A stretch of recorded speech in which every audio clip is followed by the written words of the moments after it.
Les résolutions ou décisions de nouvel an, c'est bien. Et on a vu précédemment comment faire en sorte de les tenir. Mais ce qui est encore mieux, c'est de mettre en place de nouvelles habitudes. Pourquoi? Parce que les habitudes présentent des avantages décisifs par rapport au fait de reprendre des décisions de manière répétée. Et ça en fait un levier de changement durable, véritable.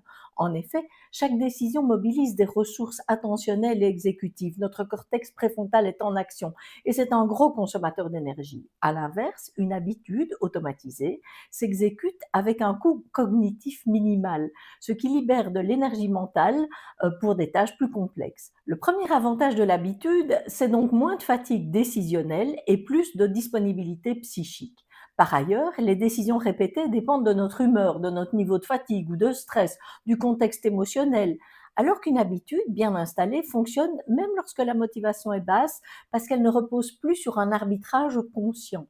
La décision est donc variable par nature, alors que l'habitude produit un comportement beaucoup plus prévisible, une meilleure régularité et une continuité dans l'action. Et c'est particulièrement précieux dans les domaines de la santé, du travail ou de la parentalité.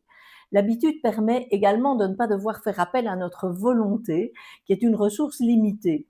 Grâce au motivé, ça réduit les luttes internes et ça diminue le risque d'abandon. Et les petites habitudes produisent par répétition des gains significatifs sur la durée, grâce à l'effet cumulatif à long terme. On peut alors avoir de vraies transformations structurelles sur notre santé, nos compétences, nos relations, alors que les décisions isolées ont un impact ponctuel. De plus, les habitudes vont changer notre propre perception identitaire. Si j'ai l'habitude de faire du sport, je vais me percevoir comme une personne sportive, ce qui va m'aider à faire du sport, même si je suis fatiguée.